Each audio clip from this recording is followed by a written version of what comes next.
Hello everyone, welcome to real review. இந்த Dude படத்தை பொறுத்த வரைக்கும் இதை நல்லா இருக்குன்னு மனசார சொல்ல முடியல, நல்லா இல்லைன்னு மொக்கன்னு ஒதுக்கவும் முடியல. ஏன்னா டெஃபினட்டாக யூனிக்கான ஸ்டோரி லைன் தான். எந்த படத்தோட இன்ஸ்பிரேஷனோ காப்பியோ இது கண்டிப்பாக கிடையாது. டெஃபினட்டாக யூனிக்கான ஒரு எக்ஸ்பீரியன்ஸ் தான் கொடுத்தது. பல இடத்துல கை தட்டுவீங்க, பல இடத்துல சிரிப்பீங்க, உங்களை டெஃபினட்டாக என்டர்டெயின் பண்ணும். ஆனால் ஒரே ஒரு உறுத்தல் என்னன்னா, படத்தில் பிரதீப்போட ஆக்டிங்க. எதனால் அந்தளவுக்கு ஒரு தமிழில் போட வேண்டிய காரணம் பிரதீப் ஒரு கிரேட் டைரக்டர். அதாவது டெஃபினட்டாக ஒரு great director for the Tamil cinema. அதனால் அவர் கிரேட் ஸ்கிரிப்டை சூஸ் பண்ணுறது very easy. But in terms of ஆக்டிங்கில் is zero. From his first movie love டுடேலேருந்து இப்போ வரைக்கும் அவரோட ஆக்டிங் பெர்ஃபார்மன்ஸில் கண்டிப்பாக அவர் 1% கூட இம்ப்ரூவ்மெண்ட் பண்ணலை. அது ஏன் தான் பண்ண மாட்டேங்கிறான்னு தெரில. ஏன்னா அவ்வளோ ஒரு இன்ஸ்பிரேஷனான ஒரு கேரக்டர், அப்படிப்பட்ட ஒரு பர்சனாலிட்டி. நிறைய அவரோட இன்டர்வியூஸ்லாம் பார்க்கும்போது நமக்கே பயங்கர இன்ஸ்பிரேஷன் ஆகுது. ஆனால் எதுக்கு இந்த ஆக்டிங் பெர்ஃபார்மன்ஸில் அவர் ஃபோக்கஸே பண்ண மாட்டேங்கிறான்னு தெரில. இப்போ அந்த படத்துக்கு ரிவ்யூ பண்ணணும்னா எதுக்கு இதை பற்றி பேசுகிறேன்னா, அதுதான் இந்த படத்தோட மிகப்பெரிய நெருடலாக இருக்குது. எல்லா பேரும் சொல்லுவாங்க படம் நல்லா இருக்குது, எல்லாம் ஓகே. ஆனால் இதை சொல்லியே இவர் கடந்து போயிட்டார்னா, Pradeep brother you are in a danger zone. எப்போவுமே ஒரு ஆக்டருக்கு முக்கியமான விஷயம் எல்லாருக்கும் தெரிஞ்ச ஆப்வியஸ் ஆக்டிங் தான். அந்த ஆக்டிங்கை நீங்கள் ஃபோக்கஸ் பண்ணாமல் இந்த 2 படத்தில் லவ் டுடேல பிரச்சனை இல்லை. ஏன்னா ஒரு நார்மல் யங்ஸ்டர் அந்த மாதிரி ஒரு பிஹேவ் பண்ணுற ஆளை நம்ம பார்த்துருப்போம். அதனால் அது நம்ம கனெக்ட் ஆச்சு. ட்ராகன் அதே மாதிரி தான், ஒரு கிறுக்கு. அதாவது அந்த மாதிரி ஒரு ஆள் ஒரு மனுஷனாக மாறுறான். அதனால் அவன் அந்த மாதிரி தான் பிஹேவ் பண்ணுவான். ரியாக்ஷன்ஸு அதெல்லாம் ஓகே. ஆனால் இந்த படத்தில் நீங்கள் மாஸ் பண்ணுறேன், டைல் காமிக்கிறேன்னு சொல்லிட்டு ஒன்று பண்ணியிருக்கீங்க, ஏற்றுக்கலாம், ஓகே. ஒரு சில இடத்துல ஓகே. ரிப்பீட்டடாக நீங்கள் ஒன்று பண்ணுறீங்கள, அது சத்தியமாக அந்த ரியாக்ஷன்ஸ் நல்லா இல்லை. இதை நீங்கள் ஒரு ஆக்டிங் ஸ்கூலில் போயிட்டு தயவு செய்து ஒரு தியேட்டர் நீங்கள் பண்ணாதான் இதை நீங்கள் டெஃபினட்டாக இம்ப்ரூவ் பண்ண முடியும். இல்லை நான் இதை வச்சே ஓட்டிப்பேன்னா, நீங்களே உங்களோட ஃபில்மோகிராஃபி எடுத்து போட்டு ஏதாவது ஒரு ஃப்ரேமை கட் பண்ணி போட்டு எடுத்து பார்த்தீங்கன்னா இது எந்த படம்னு டிஃப்ரென்ஸே தெரியாது. உங்களை அடையாளப்படுத்துறது ஒன்றே ஒன்று தான், அது ஆக்டிங். ஒரு ஆக்டரை அடையாளப்படுத்துறது ஆக்டிங் தான். அந்த மாதிரி இருக்கும்போது சில ரியாக்ஷன்ஸ்லாம் கொடுக்குறீங்க, அதெல்லாம் சகிக்க முடியலை. தயவு செய்து அதை மாற்ற பழங்க.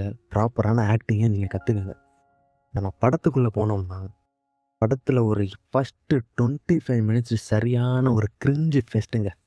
Cringe many. அந்த மாதிரி சகிக்கவே முடியாத ஒரு இன்ட்ரோ சீன் அந்த மண்டபத்தில் நடக்கிறது. கொஞ்சம் ஸ்பாய்லர் இருக்கும், ஆனால் உங்கள் படத்தை கெடுக்கிற அளவுக்கு அந்த எக்ஸ்பீரியன்ஸை கொடுக்குற அளவுக்கு ஸ்பாய்லர் இருக்காது. மண்டபத்தில் ஃபஸ்ட்டு சீனே அந்த ஒரு தாலியை வச்சு ஒரு சீன் போங்க. மரண கிரிஞ்சு பண்ணிவிட்டு லாஸ்ட்டாக டைலாக் மட்டும் தாலி முக்கியம் இல்லை ஃபீலிங்ஸ் முக்கியம்னு சொல்லிட்டு ஒன்று சொல்லுவானுங்க. அதெல்லாம் போயிட்டு ஒரு 1/2 மணி நேரம் 40 நிமிஷம் பல்ல கடிச்சோம்னா சரத்குமார் அப்புறம் அமிதாப் பச்சனோட கான்வர்சேஷன் வரும்போது தான் படத்தோட கதையே ஸ்டார்ட் ஆகுது. அங்கேருந்து நல்லா நம்மளை கிரிப்பிங் ஆகி கொண்டு போயிட்டே இருக்கும். கொண்டு போயிட்டு இருக்கும்போது இடையில இவர் பண்ணுற இது மட்டும்தான் நம்மளுக்கு அடிக்கடி அந்த நெருடலாக இருந்துக்கிட்டே இருக்குமே தவிர படத்தில் எதுவுமே தெரியாது. அதே மாதிரி இந்த சாய் அபியங்கர் அவரோட ஃபஸ்ட்டு பாட்டு வந்தப்போ அத்தனை பேர் ட்ரோல் பண்ணப்போ நம்ம போயிட்டு இன்ஸ்டாகிராமில் அவருக்கு சப்போர்ட் பண்ணிகிட்டு இருந்தோம். ஆனால் அவர் ப்ரூஃப் பண்ணிட்டார். ஏன் இப்படி பண்ணுறதுன்னு தெரியல. அந்த ஒரு பாட்டு வர்ற ரேப் செஷனை வச்சு படத்தில் பல சீனுக்கு இந்த தொட்டாலே பட்டாசான்னு போட்டு திணிச்சு வச்சுருக்காரு. எவ்வளோ பெரிய ஆப்பர்ச்சுனிட்டி உங்களுக்கு இந்த இடத்துல கொடுத்துருக்காங்க தமிழ் சினிமாவில். அதை நீங்கள் எப்படி யூஸ் பண்ணணும்? அப்படி இருக்கும் பட்சத்தில் நீங்கள் போட்ட ஒரு பிஜிஎம்மே படம் ஃபுல்லாக அந்த ஒரே இதை போட்டு அறுத்து வச்சுருக்கீங்க. தயவுசெய்து அதை கொஞ்சம் மாற்ற பாருங்கள். அதுவுமே ஒரு பெரிய நெருடலாக இருந்துச்சு. மற்றபடி கதைங்கிறது, இந்த கதையை வச்சு பிரதீப் தன்னை ஒரு சிறந்த ஆக்டர்னு நிரூபிக்கக்கூடிய ஒரு கதை தான். அந்தளவுக்கு ஒரு டெப்த்தான ஸ்டோரி தான். கதையை கேட்கும்போது வேணால் கொஞ்சம் கேவலமாக இருக்கும். ஏன்னா என்னடா ஹீரோயின் இது அது இது எதுவுமே நான் சொல்ல வரல, நீங்கள் போய் பாருங்கள். ஆனால் ஒரு ஹீரோ பாயிண்ட் ஆஃப் வியூலேருந்து அவன் என்ன வழியை ஃபீல் பண்ணுறாங்கிறத அழகாக எமோட் பண்ணிடலாம்.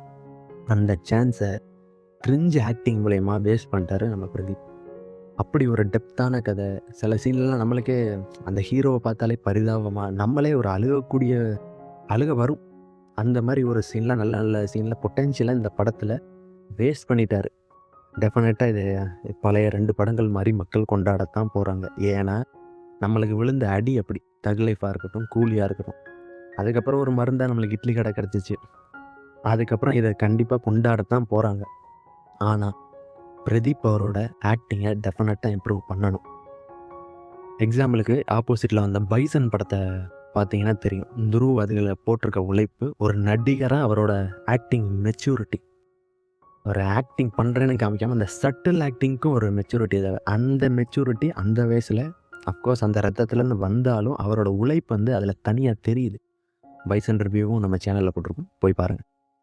இப்போ இந்த படத்தில் சிம்பிளாக ஒரு ஒன்லைன் தான். ஒரு வெட்டித்தனமாக சுற்றிக்கிட்டு இருக்க இளைஞன், அந்த இளைஞனுக்கு வந்து இந்த பார்ட்டி ஆர்கனைசேஷன் பண்ணுவாங்கள்ல, வெட்டிங் ஆனிவர்சரி, அந்த மாதிரி சுற்றிட்டு இருக்குது. அவனுக்கு ஒரு மாமா பொண்ணு. அந்த மாமா பொண்ணு வந்து இவனுக்கு ப்ரப்போஸ் பண்ணுறான். இவன் அதை ஒத்துக்கிட்டானா இல்லையா? அதுக்கப்புறம் இவன் போய் இப்போ ப்ரப்போஸ் பண்ணும்போது என்ன, இவனுக்கு மனசு மாதிரி ப்ரப்போஸ் பண்ணும்போது என்ன மாற்றங்கள் நடக்குது, திரும்பி இவன் ஒன்று சேர்ந்தாங்களா இல்லையா? ஆனால் அதுக்குள்ளே பல சப்ளாட் மாதிரி நல்ல இன்டெப்த்தான ஒரு நல்ல ஸ்டோரி லைன், யூனிக்கான ஸ்டோரி லைன். இப்படிப்பட்ட ஸ்டோரி லைனை வச்சுட்டு தான் இவங்க சொதப்புன்னு சொதப்பி வச்சுட்டாங்க. யாரால்? பிரதீப்னால. ஆனால் ஒரு மூவியாக நீங்கள் பார்க்குறீங்க, போய் பார்த்தீங்கன்னா நல்ல, இப்போ எதனால் இவ்வளோ இந்த படத்தை சொல்ல வேண்டியதாக இருக்குங்க, நல்லா வர வேண்டிய படம், ஒரு மாஸ்டர் பீஸாக இந்த ஜென்சி கர்மத்தெல்லாம் தூக்கி எறிஞ்சிட்டு, இந்த மாடர்ன் மியூசிக்லாம் தூக்கி எறிஞ்சிட்டு நல்லா உட்காந்து பண்ணியிருந்தாங்கன்னா நல்ல மாஸ்டர் பீஸாக நான் வர வேண்டியதுக்கான எல்லா தகுதியும் இந்த படத்துக்கு இருக்குது. அந்த மாதிரி தான் இந்த கதை இருக்குது. தயவுசெய்து பிரதீப் அவர்களே, தயவுசெய்து உங்கள் ஆக்டிங்கை இம்ப்ரூவ் பண்ணுறதுக்கு ஒரு நல்ல தியேட்டர்லேயோ இல்லை ஆக்டிங் ஸ்கூல்லையோ போய் சேருங்க. அதுதான் நீங்கள் சேர்த்து வச்சுருக்க இந்த பெரிய மக்கள் வந்து உங்களை நம்பிக்கிட்டு இருக்காங்க அடுத்த ஸ்டாருன்னு. அதுக்கு உண்டான ஒர்த்தான ஒரு ஸ்டாராக மாறுறதுக்கு டெஃபினட்டாக நீங்கள் ஆக்டிங்கை இம்ப்ரூவ் பண்ணணும். படம் நல்ல படம் தான், தயவுசெய்து போய் பாருங்கள். தியேட்டரில் ரிலீஸ் ஆகிருக்கு, நேற்று ரிலீஸ் ஆகிருக்கு. போய் பாருங்கள், சப்போர்ட் பண்ணுங்கள். வீடியோ பிடிச்சிருந்தால் லைக் பண்ணுங்கள், கமெண்ட் பண்ணுங்கள், சப்ஸ்கிரைப் பண்ணுங்கள். புது சேனல் தொடங்கியிருக்கும், பைசன் ரிவ்யூ போட்டிருக்கேன். அடுத்து இந்த ரிவ்யூ சப்ஸ்கிரைப் பண்ணி சப்போர்ட் பண்ணுங்கள். தேங்க்யூ.